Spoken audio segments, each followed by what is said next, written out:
Part 2. The Waking Industrial Giant.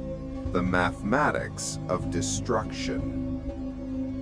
What Ugaki feared in 1942 became a nightmarish reality by 1943 and 1944. The silence between battles was more terrifying than the battles themselves, because in that time, the American industrial machine was running at full capacity. The Essex and Casablanca factories. Just 1 month after the Midway disaster, in July 1942, the Americans commissioned the USS Essex. It was the first of a new class of 27,000-ton fleet carriers, carrying 90 aircraft. Alarmingly, it had been laid down in April 1941, before Pearl Harbor. It was completed in just 20 months. The numbers began to grow exponentially. By the end of 1943, 5 Essex-class carriers were completed. By the end of 1944, 17 Essex-class carriers were in service. For comparison, in the 3 years after Midway, Japan managed to build only 6 carriers. The United States built 17 fleet carriers of the Essex-class alone. And that didn't even count the cheap escort carriers. The Americans were churning them out like automobiles. The Casablanca-class was built on merchant ship hulls. Each took an average of only 3 months from keel laying to commissioning. 50 Casablanca-class carriers were completed in less than 2 years, November 1942 to July 1944. Ugaki read the intelligence reports and saw that the American fleet wasn't just replacing losses, it was growing exponentially. Meanwhile, Japan's fleet shrank with every engagement. An impossible production speed. By early 1944, Japanese intelligence estimated that American shipyards had launched more tonnage in the past 2 years than Japan had in the previous 20. Liberty ships. These transport vessels were being completed every 42 days on average. One was even built in 4 days and 15 hours as a publicity stunt.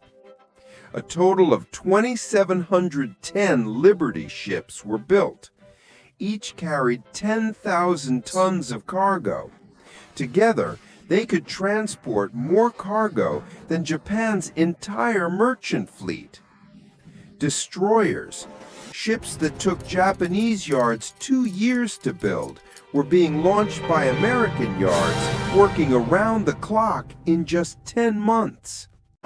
Aircraft.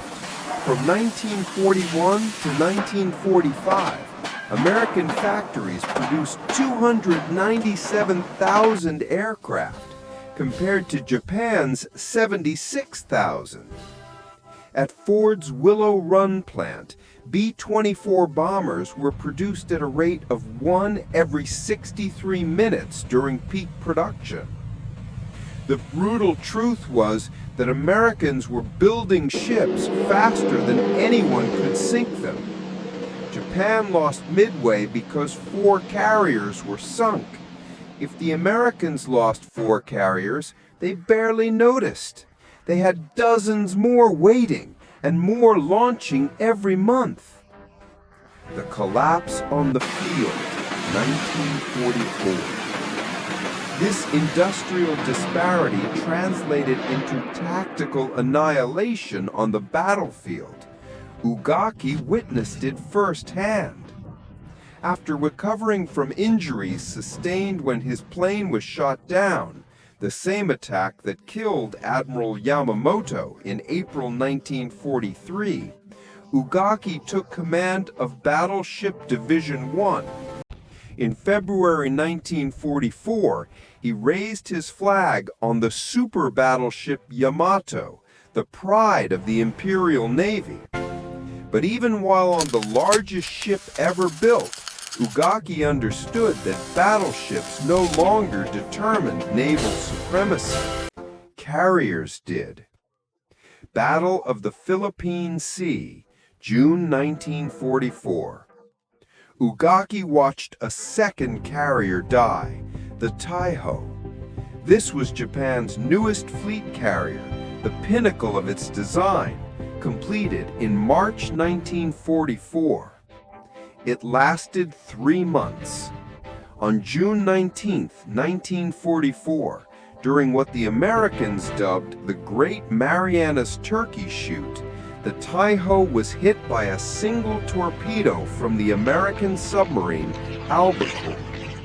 The damage seemed manageable, but aviation fuel vapor spread through the ventilation system. Hours later, the ship exploded from within and sank. That same day, the Shokaku was also sunk.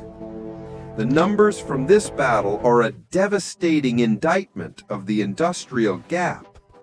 Japan started with 9 carriers, 3 were sunk, retreated with 6. The United States started with 15 carriers, lost none, retreated with 15. That night, Ugaki wrote in his diary of the loss of hundreds of aircraft and irreplaceable veteran pilots. He noted that the American fleet seemed larger every time they encountered it. He didn't need to write what everyone knew. They were being overwhelmed. Battle of Leyte Gulf, October 1944. 4 months later, Ugaki commanded Battleship Division 1 from the Yamato during the Battle of Leyte Gulf. This was meant to be Japan's last decisive battle. On October 24th, the Musashi, Yamato's sister ship, identical in every way, was attacked by relentless waves of American carrier aircraft. It was hit by 19 torpedoes and 17 bombs. From the Yamato, Ugaki watched it sink. This was a terrible psychological blow. If Musashi could be sunk by carrier aircraft, then Yamato could be sunk. Then any ship could be sunk. The American carriers seemed to have unlimited aircraft. The Battle of Leyte Gulf was the largest naval battle in history, and it ended with Japan's surface fleet being effectively destroyed. Japan's losses were 4 carriers, 3 battleships, 10 cruisers, and 11 destroyers or destroyer escorts. Thanks for watching Part 2. If you found this article about the Pacific War interesting, please like and subscribe to learn more about history, to follow Admiral Ugaki's Diary Part 3. Let me know what you think about Admiral Ugaki's story in the comments.